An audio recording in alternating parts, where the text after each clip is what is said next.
Hello friends and good evening. Operation സിന്ദൂറിൽ പങ്കെടുത്ത നമ്മളുടെ ഏറ്റവും പ്രധാനപ്പെട്ട ഒരു വെപ്പൺ സിസ്റ്റമാണ് റഫാൽ. റഫാൽ ഇപ്പോൾ നമ്മുടെ ഇന്ത്യയിൽ അവരുടെ പ്രൊഡക്ഷൻ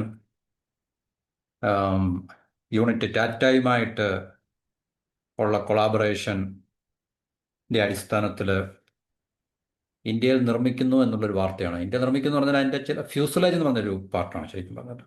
പ്രധാന ഘടകം ഫ്രാൻസിന് പുറത്ത് ആദ്യമായിട്ടാണ് നിർമ്മിക്കുന്നത് എന്നുള്ളൊരു പ്രത്യേകത കൂടെ ഇതിലുണ്ട്. ഹൈദരാബാദിലാണ് ഈ ഒരു മാനുഫാക്ചറിങ് ഫെസിലിറ്റി.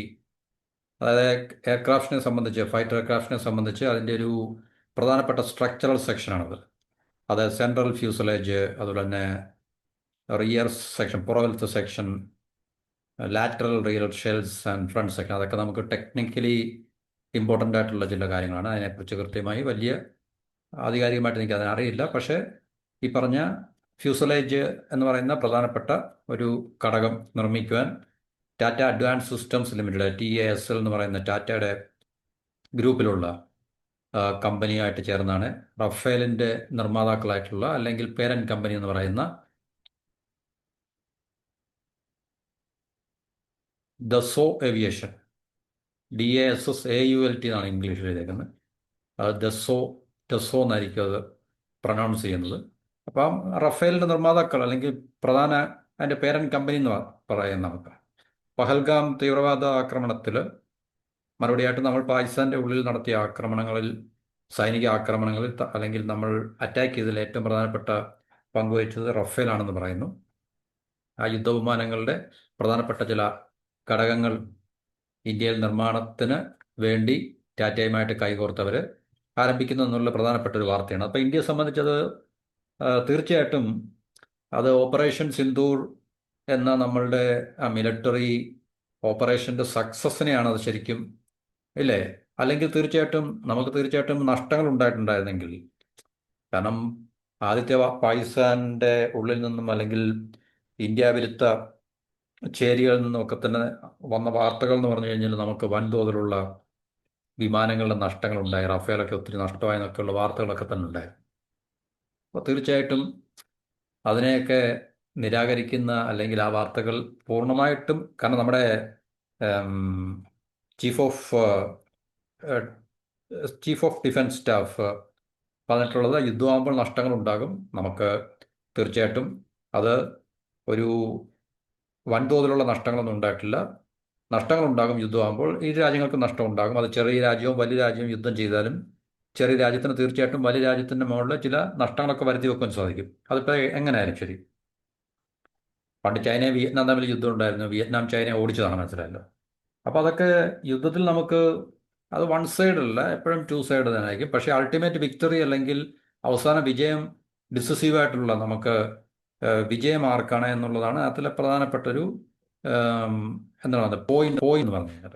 അപ്പോൾ ഇവിടെയും നമുക്ക് തീർച്ചയായിട്ടും നഷ്ടപ്പെടാതിരിക്കാൻ നമ്മൾ, പിന്നെ എന്താണ് പറയുന്നത്, നമ്മൾ ഈ ഭൂമിയിലല്ലാത്ത ഒരു രാജ്യമൊന്നുമല്ലല്ലോ. നമ്മൾ എക്സ്ട്രാ ടെറസ്ട്രിയൽ ഒരു സ്പിയറിലൊന്നുള്ള രാജ്യമൊന്നുമല്ല. നമ്മൾ ഈ ഭൂമിയിലുള്ള രാജ്യമാണ്. പാകിസ്ഥാന് അയൽപക്കത്തുള്ള രാജ്യമാണ്. തീർച്ചയായിട്ടും പാകിസ്ഥാനും ഇന്ത്യയായിട്ട് യുദ്ധങ്ങൾ നടക്കുമ്പോൾ, നേരത്തെയുള്ള യുദ്ധങ്ങളിലും തീർച്ചയായിട്ടും നമുക്ക് നഷ്ടങ്ങൾ ഒത്തിരി ഉണ്ടായിട്ടുണ്ട്. പക്ഷേ അൾട്ടിമേറ്റ് വിക്ടറി, അവസാന വിജയം എന്നുള്ളതാണ് കണക്കിലെടുക്കുന്നത്.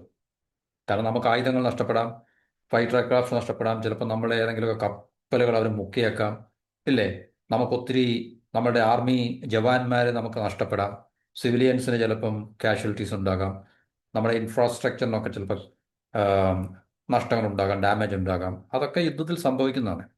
പക്ഷേ അവസാനത്തെ ഏറ്റവും ബോട്ടം ലൈൻ എന്ന് പറഞ്ഞു കഴിഞ്ഞാൽ അൾട്ടിമേറ്റ് വിക്ടറി, അല്ലെങ്കിൽ അൾട്ടിമേറ്റ് വിന്നർ ആരാണെന്നുള്ളതാണ് അതിലെ പ്രധാന വിഷയം. അപ്പോൾ ഇക്കാര്യത്തിൽ നമുക്കറിയാം, തീർച്ചയായിട്ടും ഒത്തിരി അതിലെ ക്രിറ്റിസിസവും, അല്ലെങ്കിൽ പലതരത്തിലുള്ള ആരോപണ പ്രത്യാരോപണങ്ങളൊക്കെ ഉണ്ടെങ്കിൽ തന്നെയും നമുക്ക് പാകിസ്ഥാൻ്റെ മുകളിൽ ഒരു ഡോമിനൻസ്, 2-3 ദിവസത്തെ അറ്റാക്കിൽ നമുക്ക് ഡോമിനൻസ് ഉണ്ടാക്കിയെടുക്കാൻ സാധിച്ചു.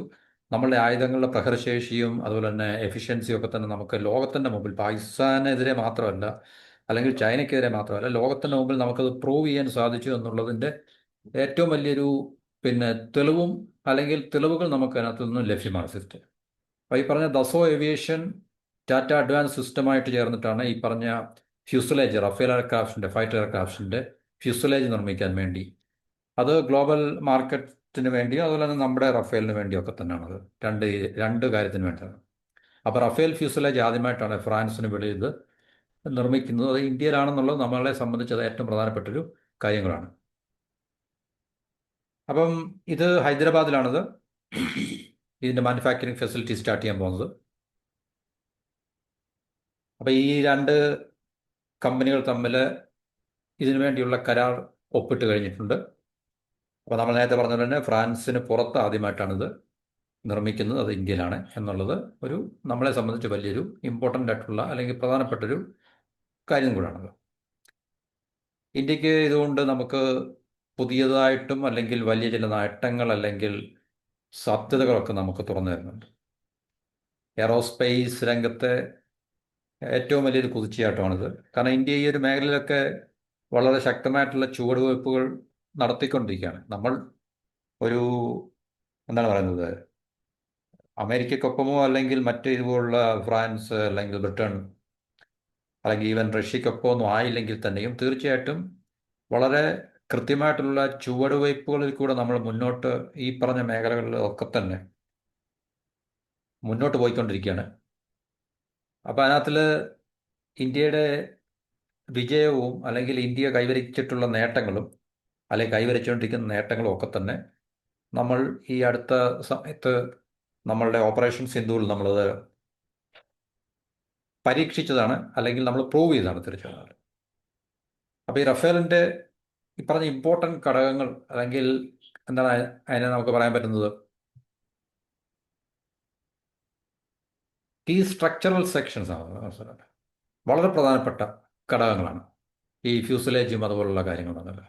അപ്പോൾ അത് നിർമ്മിക്കാൻ വേണ്ടിയാണ് ഹൈദരാബാദിൽ പുതിയ നിർമ്മാണ യൂണിറ്റ് ടാറ്റ ആരംഭിക്കുന്നത്. 2028 ആദ്യഘട്ട നിർമ്മാണം ഫസ്റ്റ് ഫേസ് പൂർത്തിയാക്കാൻ കഴിയുമെന്നാണ് അവരുടെ പ്രതീക്ഷ. 2028 ഇപ്പോൾ ഏകദേശം 23 വർഷത്തിനുള്ളിൽ ആദ്യത്തെ ഫസ്റ്റ് ഫേസിന് അതിൽ കംപ്ലീഷൻ അല്ലെങ്കിൽ ഒരു പൂർത്തീകരണം സാധിക്കും എന്നുള്ളതാണ് കമ്പനികളുടെ പ്രതീക്ഷ. തീർച്ചയായിട്ടും സ്വകാര്യ മേഖലയിലുള്ളതായതുകൊണ്ട് അതിനകത്തിൽ സാധ്യതയും നമുക്ക് തള്ളിക്കളയാൻ പറ്റില്ല. ഇപ്പോൾ പൊതുമേഖലയിൽ ഉള്ള സ്ഥാപനമാണെങ്കിൽ തന്നെയും ഇതുപോലുള്ള ഡിഫൻസ് റിലേറ്റഡ് ആയിട്ടുള്ള നമ്മളുടെ ഇപ്പോൾ ഹിന്ദുസ്ഥാൻ എയറോനോട്ടിക്സ് ലിമിറ്റഡിനെ കുറിച്ചൊക്കെ ഒത്തിരി ക്രിറ്റിസിസം ഒക്കെ ഉണ്ട്. നമ്മുടെ തേജസ് എയർക്രാഫ്റ്റിനെ സംബന്ധിച്ചൊക്കെയുള്ള ടൈം ഡിലേ ഒക്കെ സംബന്ധിച്ചുള്ള സമയദൈർഘ്യം കൂടുതൽ എടുക്കുന്നതൊക്കെ എന്നുള്ള ഒത്തിരി ക്രിറ്റിസിസം ഒക്കെ ഉണ്ടെങ്കിൽ തന്നെയും പുരോഗതി ഉണ്ട്, ഇല്ലെന്ന് പറയാൻ നമുക്ക് പറ്റത്തില്ല.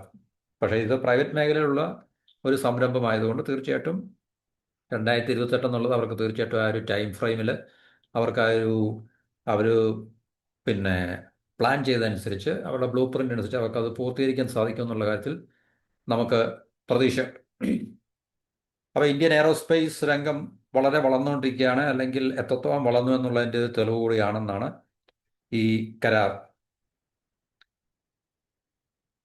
ആഗോള വിതരണ ശൃംഖല ഗ്ലോബൽ സപ്ലൈ ചെയിൻ്റെ ഒരു പ്രധാനപ്പെട്ട ഒരു ഒരു രാജ്യമാകുവാൻ വേണ്ടി ഇന്ത്യക്ക് സാധിക്കുന്ന തരത്തിലേക്കുള്ള വളർച്ച കൈവരിക്കുവാൻ ഈ ഒരു കരാറിൽ കൂടെ പിന്നെ കഴിയും എന്നുള്ളതും അവർ കമ്പനിയുടെ വക്താക്കൾ ചൂണ്ടിക്കാണിക്കുന്നുണ്ട്. അപ്പോൾ ഇതിനെ ചൂട് പിടിച്ചായിരിക്കുമല്ലോ, കാരണം നമ്മൾ ലോകത്ത് പറഞ്ഞ എല്ലാം ട്രെൻഡ് സെറ്റേഴ്സ് ആണല്ലോ. ഇപ്പം റഫേൽ എന്ന് പറയുന്ന ഒരു പ്രധാനപ്പെട്ട ഒരു പിന്നെ ഫൈറ്റർ മാനുഫാക്ചറിങ് കമ്പനി ഇന്ത്യയിലേക്ക് വരുമ്പോൾ തീർച്ചയായിട്ടും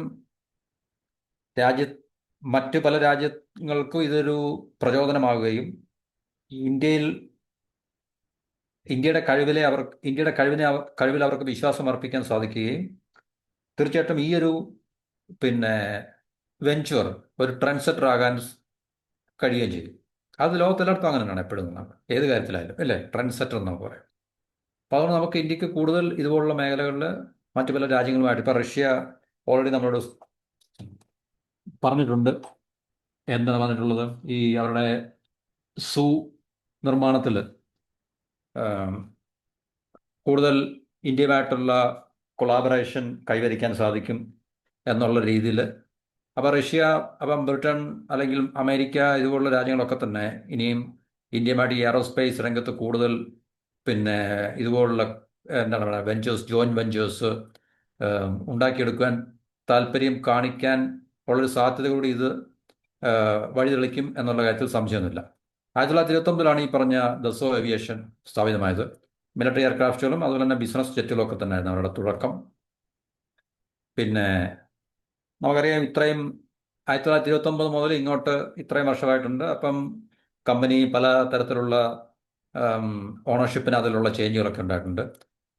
1979 ഫ്രഞ്ച് സർക്കാർ ഇതിനകത്ത് 20% ഓഹരി പങ്കാളിത്തം നേടിയിട്ടുണ്ട് എന്നുള്ളതാണ് നമുക്ക് ഈ റിപ്പോർട്ടിൽ നിന്ന് മനസ്സിലാക്കാൻ സാധിക്കുന്നത്. പാരീസ് സ്റ്റോക്ക് എക്സ്ചേഞ്ചിലാണ് ഈ കമ്പനി ലിസ്റ്റ് ചെയ്തിട്ടുള്ളത്. അപ്പോൾ ഇന്ത്യ പാകിസ്ഥാൻ ഈ പറഞ്ഞ കോൺഫ്ലിക്റ്റിന് ശേഷം ഈ ദസോ ഏവിയേഷൻ്റെ അല്ലെങ്കിൽ റഫേൽ കമ്പനിയുടെ ഓഹരി വില വലിയ തോതിൽ ഉയർന്നിരുന്നു എന്നുള്ള റിപ്പോർട്ടുകളൊക്കെ നമുക്ക് കാണുവാനും കേൾക്കുവാനും സാധിച്ചിട്ടുണ്ട്. അപ്പോൾ ഇതാണ് നമുക്ക് ഇന്ത്യയെ സംബന്ധിച്ച് ഇപ്പോൾ നമ്മുടെ പ്രതിരോധ മേഖലയുമായിട്ട് അല്ലെങ്കിൽ എയറോസ്പേസ് മേഖലയുമായിട്ട് ബന്ധപ്പെട്ട ഏറ്റവും പ്രധാനപ്പെട്ട ഒരു വാർത്ത നമുക്ക്. അപ്പോൾ ഇത് ഇന്ത്യയെ സംബന്ധിച്ച് വളരെ അഭിമാനകരമായിട്ടുള്ളൊരു നേട്ടമാണ്. ഇനിയും ഇതുപോലുള്ള ഫോറിൻ കമ്പനീസ് കൂടുതൽ പിന്നെ ഇന്ത്യയിൽ വന്ന് എയറോസ്പേസ് രംഗത്ത് മറ്റ് ഇതുപോലുള്ള കമ്പനികളുമായിട്ട്, ഇന്ത്യയിലെ പ്രമുഖ കമ്പനികളുമായിട്ട് ചേർന്ന് ജോയിൻറ്റ് കൊളാബറേഷനോടുകൂടി ഈ എയറോസ്പേസ് രംഗത്ത് മറ്റു പല വെഞ്ചേഴ്സും തുടങ്ങാനുള്ള സാധ്യത കൂടി ഇത് വഴിതെളിക്കും എന്നുള്ള കാര്യത്തിൽ സംശയമൊന്നുമില്ല. അപ്പോൾ ഇത്രയാണ് നമുക്ക് ഈ ടോപ്പിക്കിനെ കുറിച്ച് തൽക്കാലം പറയാനുള്ളത്. അപ്പോൾ അടുത്ത ടോപ്പിക്കുമായിട്ട് നമുക്ക് അടുത്ത വീഡിയോ കാണാം. നന്ദി, നമസ്കാരം. Have A wonderful day.